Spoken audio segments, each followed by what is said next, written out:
and we want to do seemingly impossible to fit in quite a bit into it. Potentially, perhaps, some of the questions that some of you have been sitting on would be good to give space to hear and reflect upon. And at the same time, it feels would be too abrupt to leave it at that without some further exploration. So perhaps we'll begin with that and then build a bridge into what we've been discussing well, all along, but particularly yesterday, so as to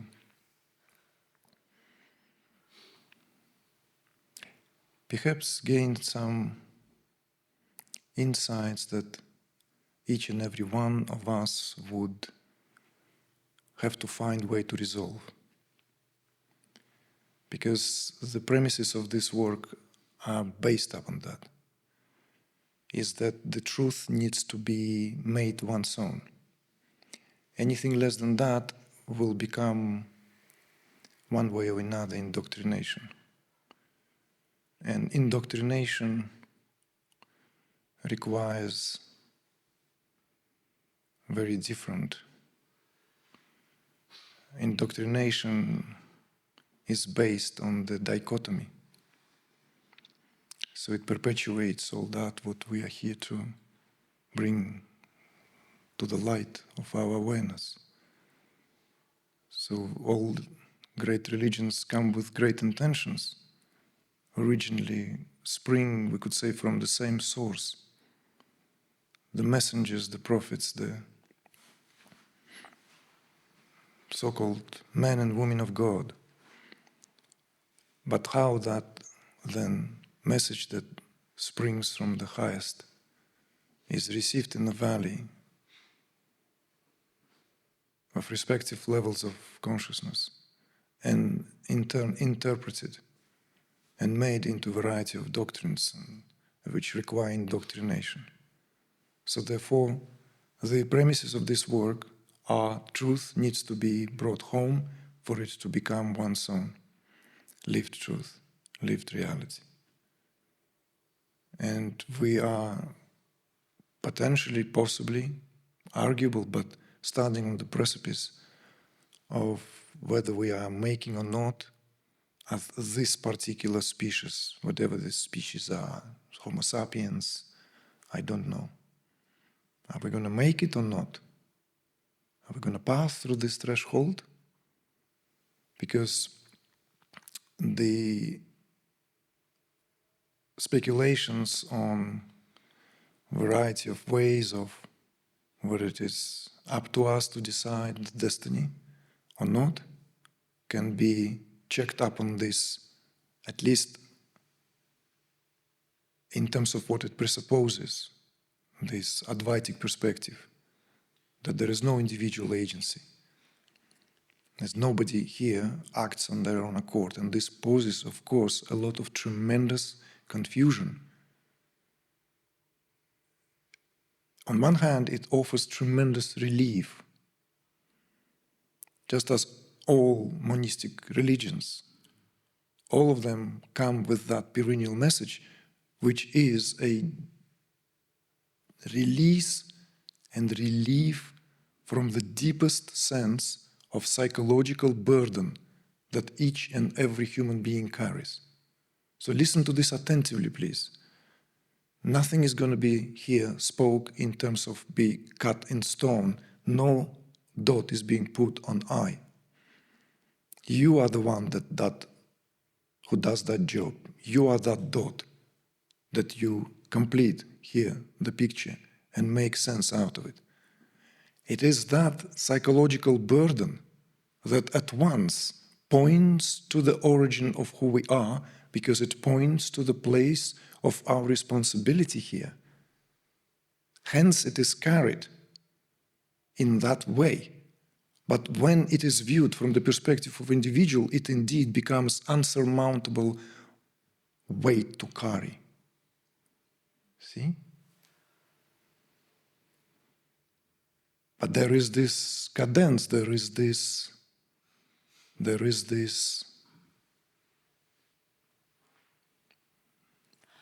I don't want to call it pendulum because it's not a pendulum, but there is this simultaneity of that what contributes to this sense of heavy psychological burden of some sorts.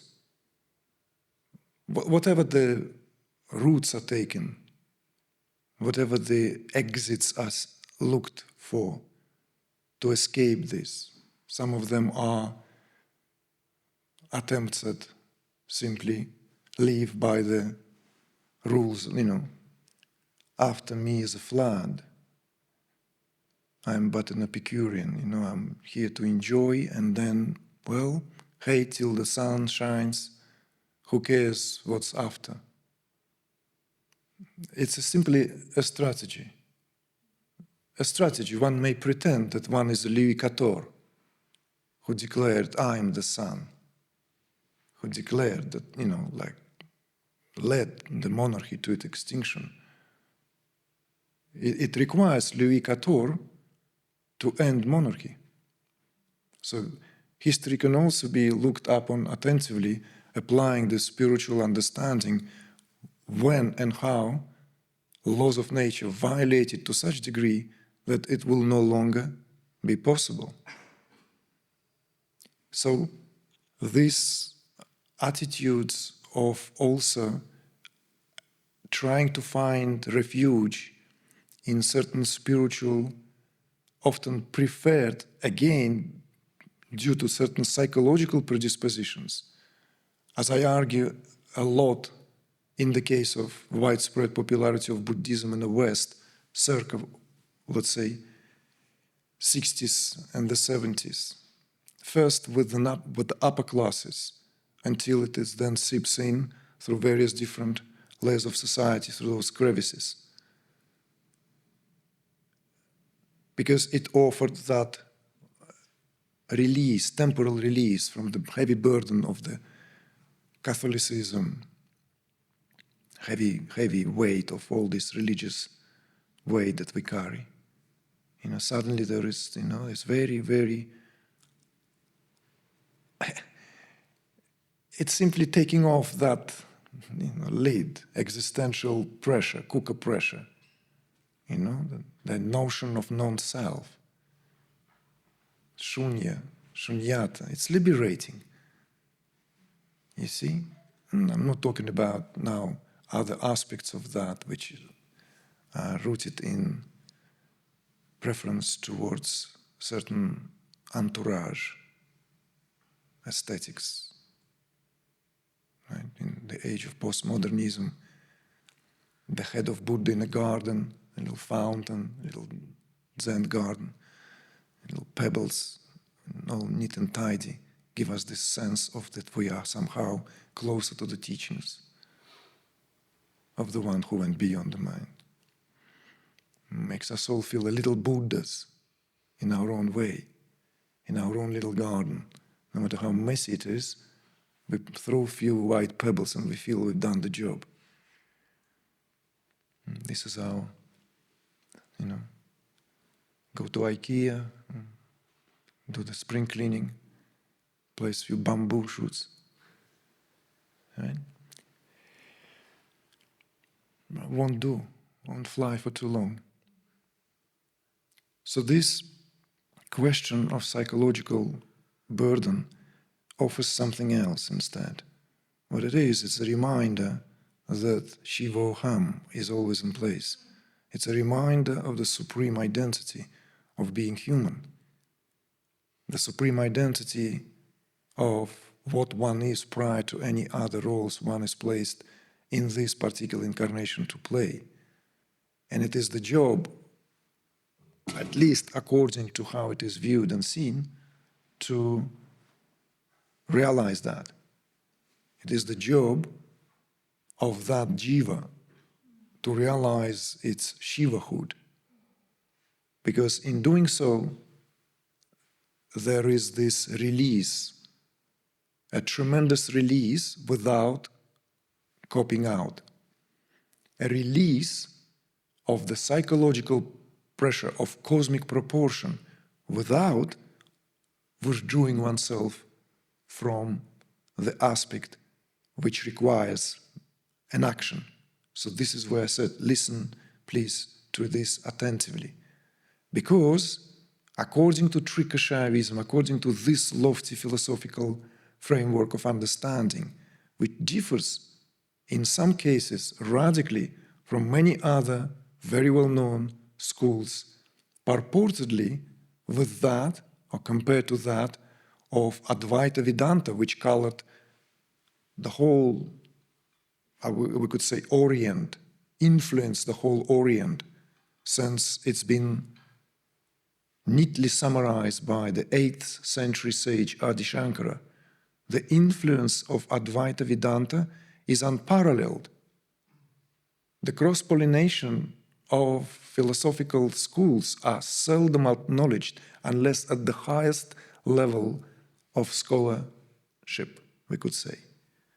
The influences, the cross-pollination of various ideological and religious so-called revealed truths have been influencing cultures since the existence of the Silk Route, the internet of its own time, the only way how cultures can communicate.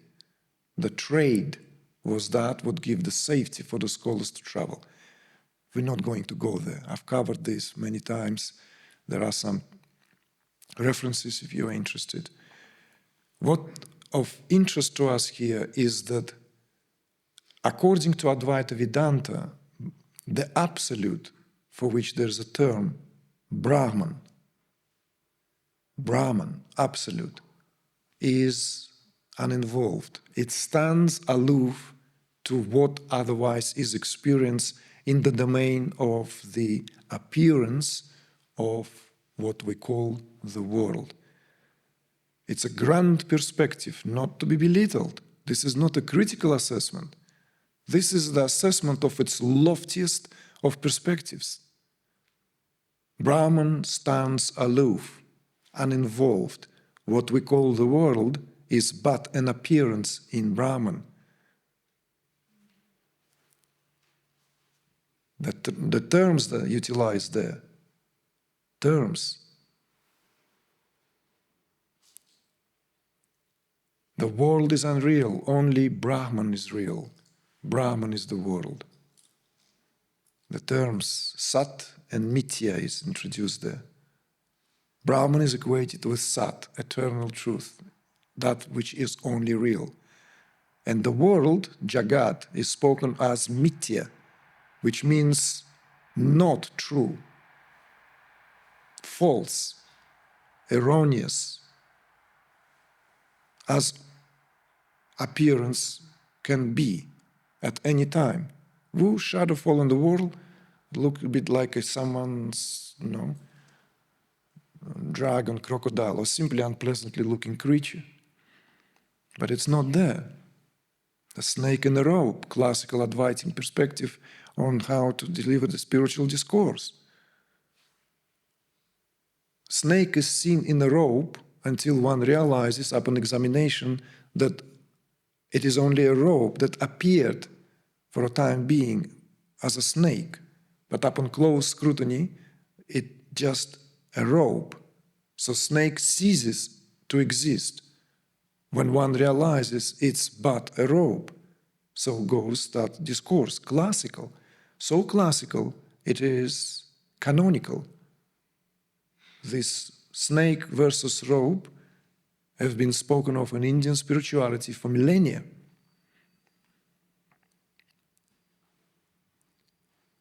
Now, this has also been given a lot of overview from over many, many years, as far back as my first appearances in California, where this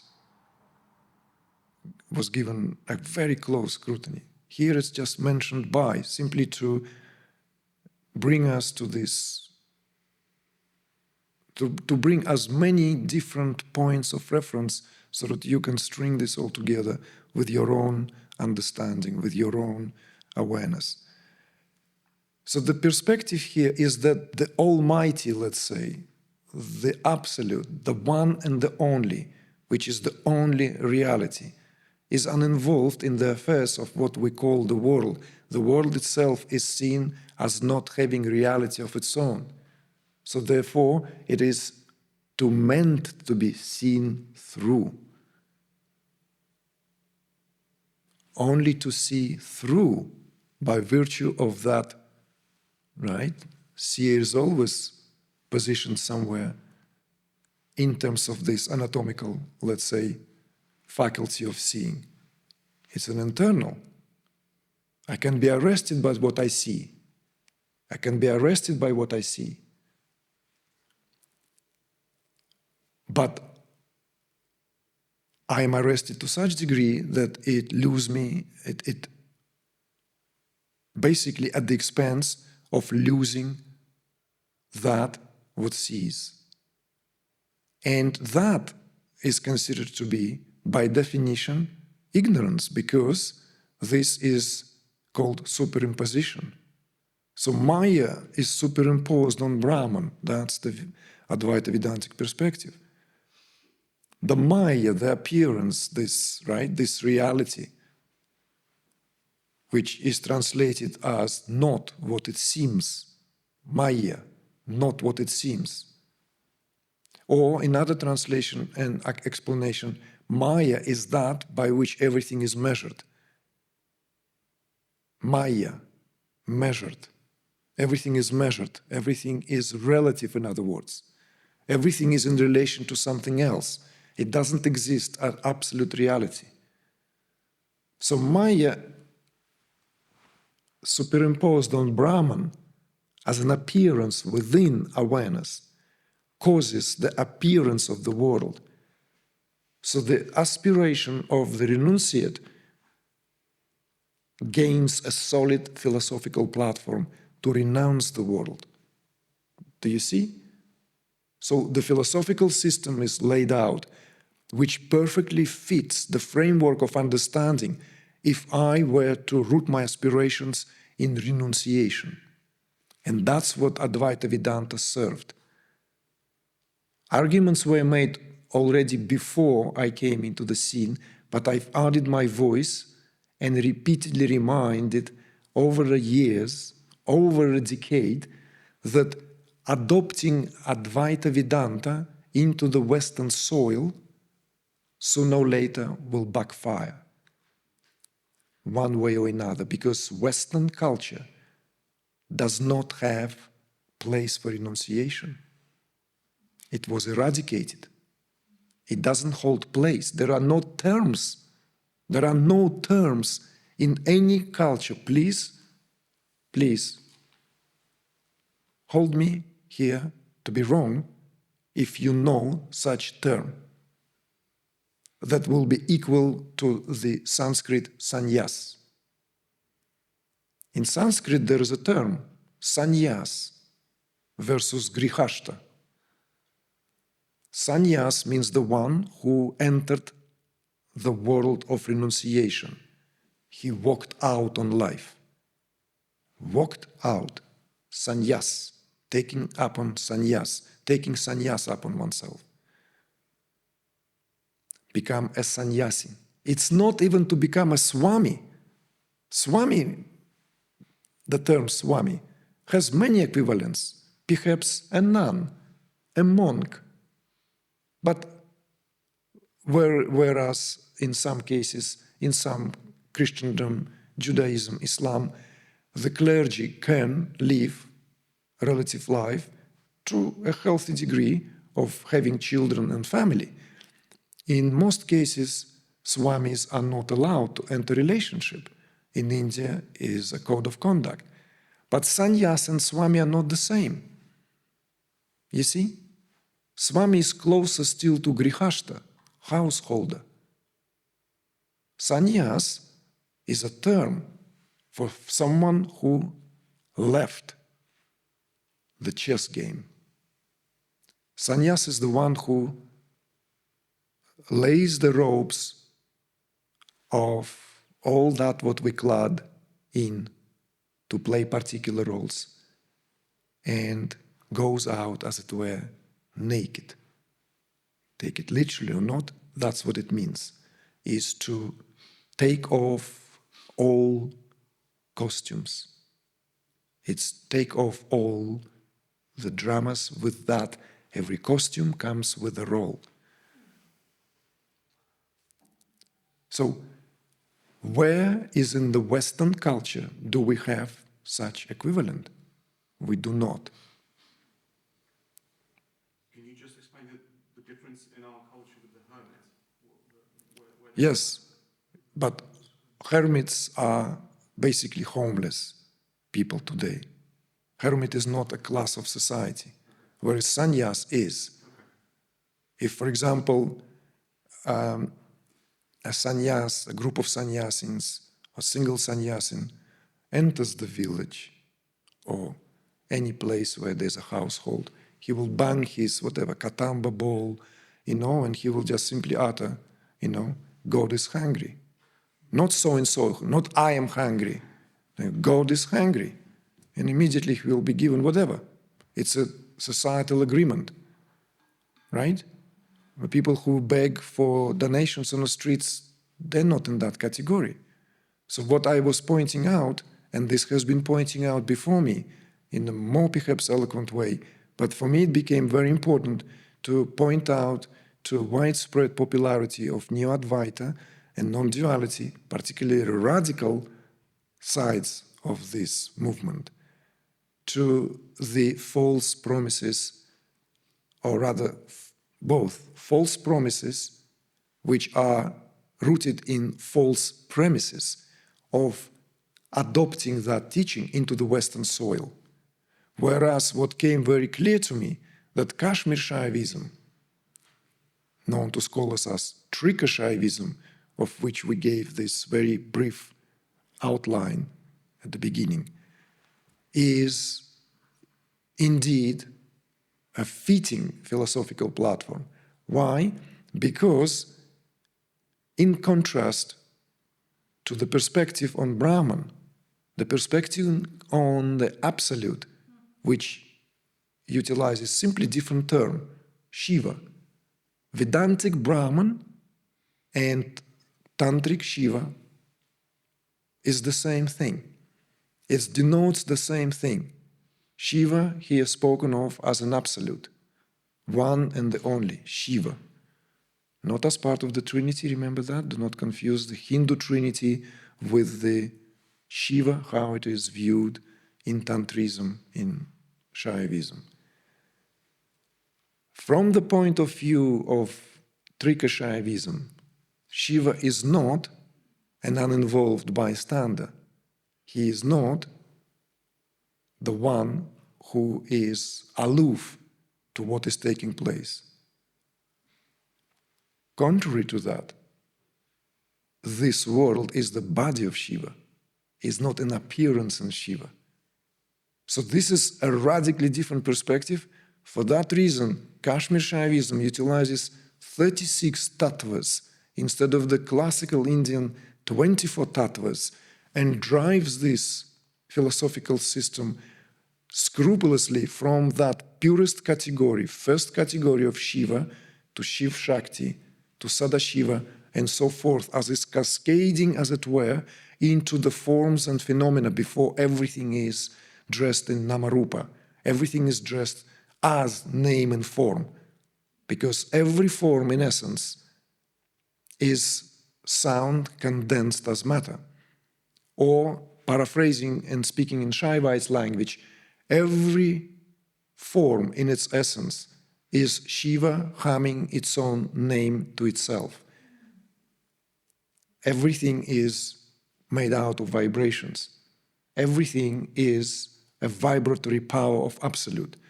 How it arranges and rearranges itself in mind-bending, imagination-defying speed and frequency. So this perspective is therefore very different, because there is no such thing as uninvolved Absolute, uninvolved, let's say, Godhead, almighty.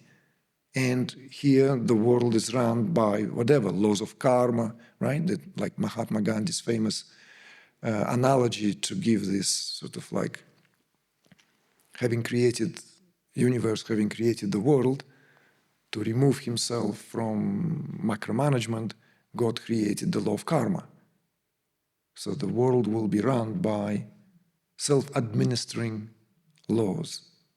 So that's how that Vedantic, let's say, Mahatma Gandhi's take on the Vedantic Brahman, so self-administering power.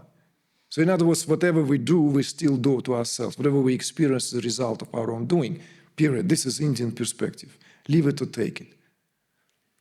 With Kashmir Shaivism, the perspective is different.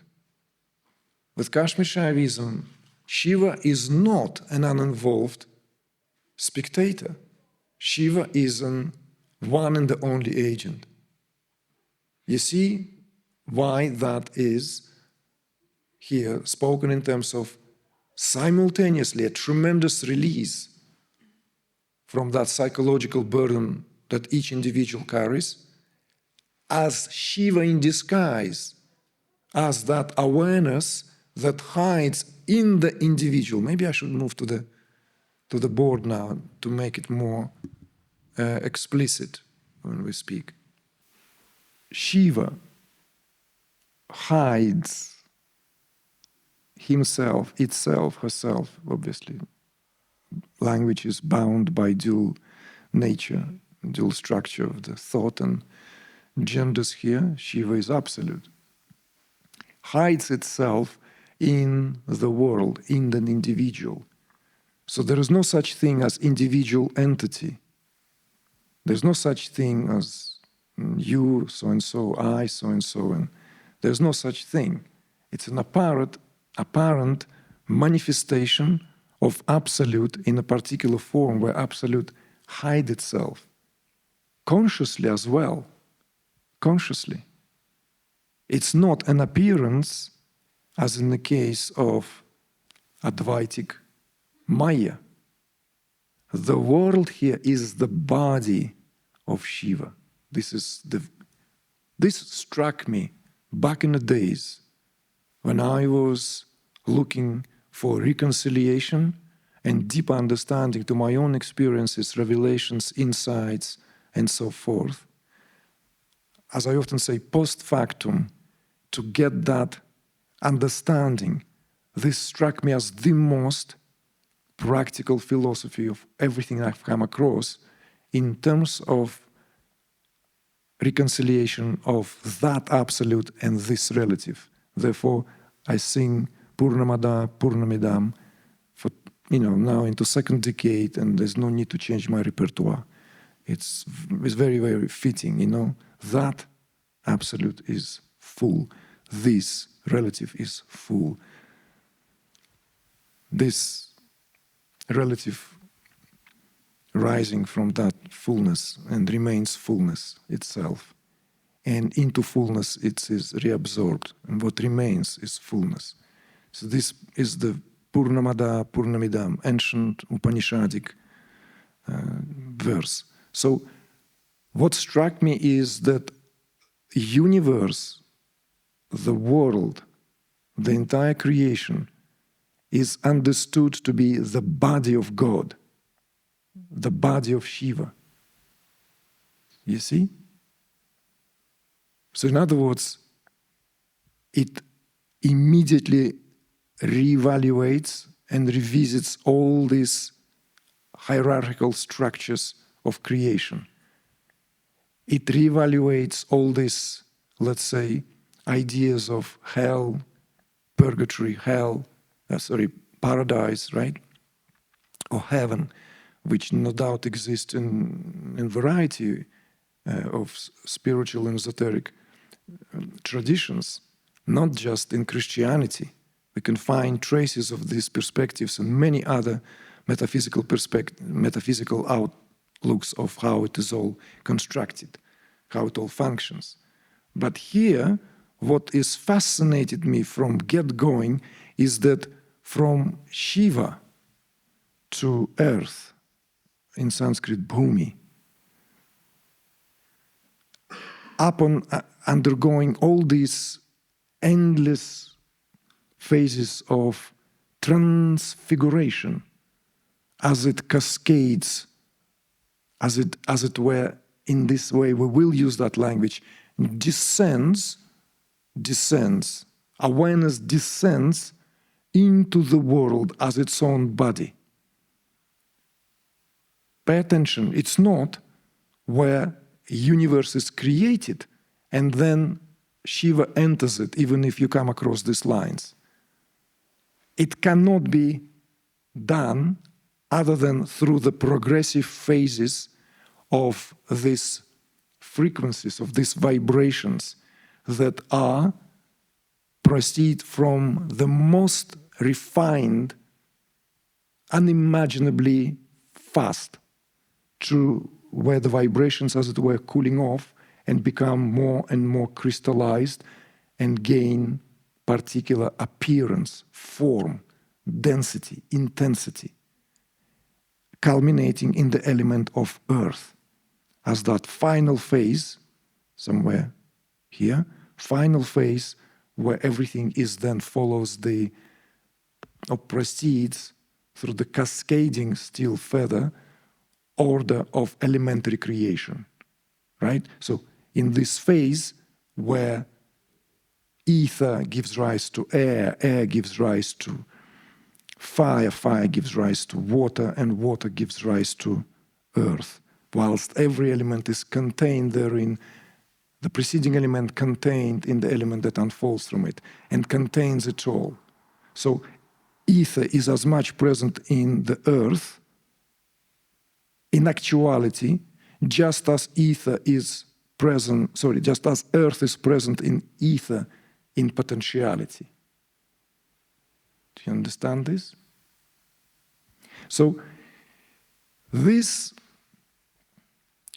in a nutshell now, kind of giving us like just putting the maybe comma or full stop there, and going back to this, what we sketched very quickly when we were at it last time, gives us this, let's say, a realm of pure categories, a realm of psychic categories, and a realm of an embodied existence, right? So therefore, a realm of Shiva, realm of Shakti, and realm of individual or the world. You see? So this gives this, we're giving it a breakdown. So therefore in Kashmir Shaivism, it is very well known, those applicational methodologies, the applicational ways, means, upayas. At the highest level, and again, reminder, there are four, we omit speaking of the highest. You see, we omit speaking of the Anavupaya, which is no means means. Okay? Do you understand that, why that is? No means required. But it is still mentioned. So no means required. In other words, nothing is required for the act of self-recognition.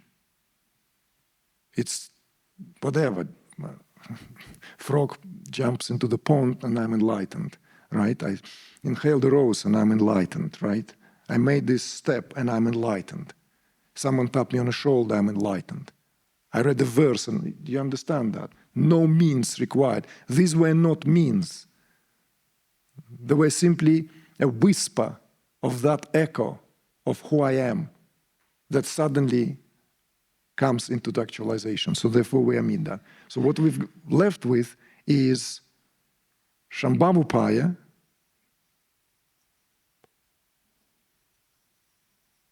right? Shambhavopaya. Shambhu is just another word for Shiva. Shambhavopaya, right? Then we have Shaktopaya.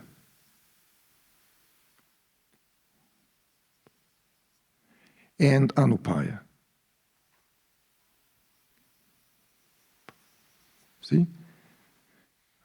These three means, three upayas, each corresponding to a particular realm. So, at the base, Anupaya represents the full gamut of spiritual methodologies. all of them together because we work at the individual level. You see? Upayas represents individual level. It represents Shiva in hiding. So we have to work at that level. We gave all our attempts at giving our best shot that Shiva is hiding as awareness in this apparent individuality. But if that doesn't fly, doesn't give me an immediate sense of Shivahood, we resort to Upayas. And we work from the individual means upwards. And this individual means comprise everything, and the whole conversation is from the point of view of individual. Reference point is individual. Reference point is objective sphere of reality. Remember that? Subject, right? Object. And means of knowledge.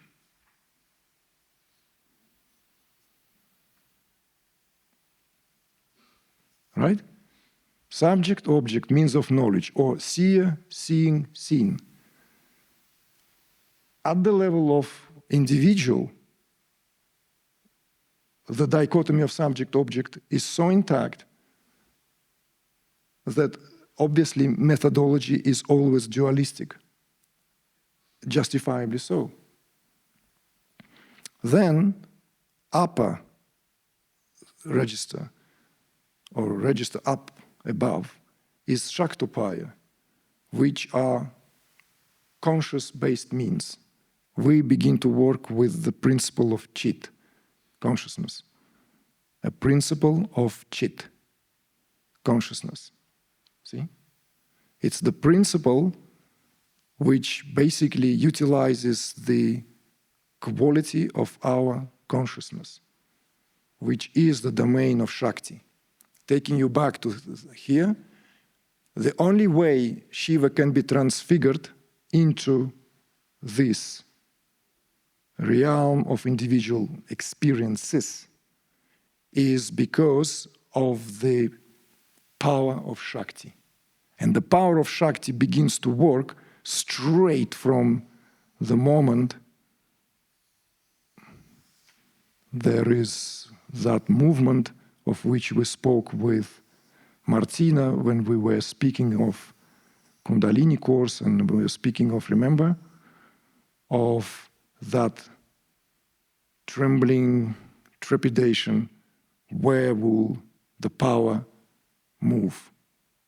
If the power for manifestation overweighs the power of unification, then immediately it begins to create reality, manifest reality, and it becomes from there on prana kundalini. Prior to that, it is known as chit kundalini. And it's literally is that fork always. If the propensity to remain in a state of complete unity and union with the beloved, as it were, then it will be pushed or pulled back into parakundalini, where nothing can be said about that union. If the power of manifestation overweighs, in other words, if there is any glimmer of curiosity, let's use this language, any flicker, then it immediately gains tremendous force, and that, what we speak of, prana is that. Prana is a tremendous cosmic force. And that prana kundalini is then responsible for the entire creation, for the entire world of forms and phenomena. So these cycles or rings that I'm drawing here, right, to be understood as these vibratory frequencies, see, cascading down. Of course, to give it more justice, if we were to computerize this graphically,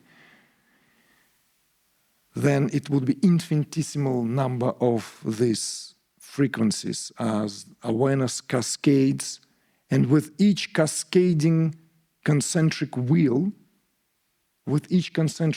there's some form of transfiguration. It transfigures itself from pure awareness to a world of form and phenomena to such convincing degree that I can enjoy this tactile, visceral experience of a being here who exists in moment in time, experiences everything, moves around, communicates, commutes, feels, senses, all as the vintage point where awareness collapses itself into unimaginable point as that reference point from complete and utter infinity to complete and utter finite state. I don't know, it's terribly exciting to me. I wish I can convey that excitement of understanding how am I this and that simultaneously. Nobody said in Trika Shaivism that this is illusion, let's cross it. This is ignorance. Do you see what we're doing here? Do you see what the philosophy here does? It rehabilitates once and for all, and at once, the value of this and the value of that. The value of this is checked by the value of that, and value of that is experienced at that level. This is the glory and the value of human birth.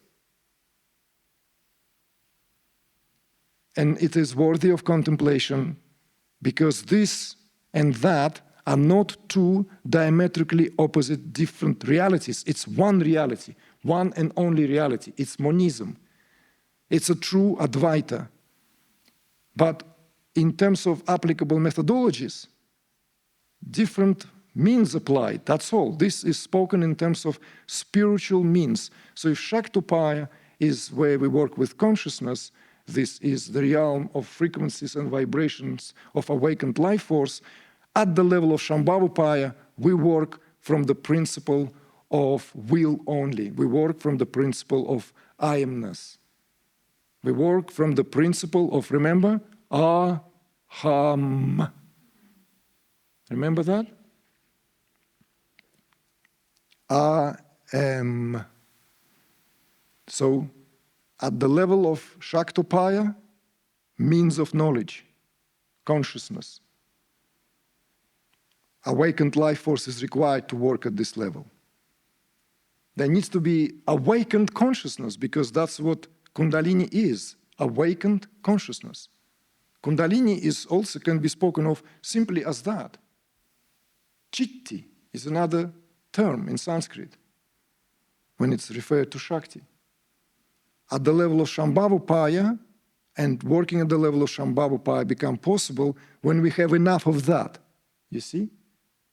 Other than that, it represents pure realm of pure awareness, which is represented by will. We can even say that here, will. Realm of psychic domain. All the psychic categories, all the blueprints of creation, what then will become a lump of clay, a flower, a tree, a woman's body, man's body, elephant, sea, rocks. All this is encapsulated in the templates of creation, which are blueprints, perfectly orchestrated keys. There are keys, there are sounds. If in this realm we cannot speak of music, not even ambient, it's not even Brian Eno. It's not. All that ambience formed here and begins to then break down in a particular melody, orchestrated by one and the same force. Various different melodies, all melodies are contained at that level as an expression of pure silence. Silence expresses itself as an orchestrated sound that cascades down in progressive manner so as to experience itself as if for the first time behold the magnificence of itself as infinity. Finite point is required for that. So this If this is will, this is knowledge.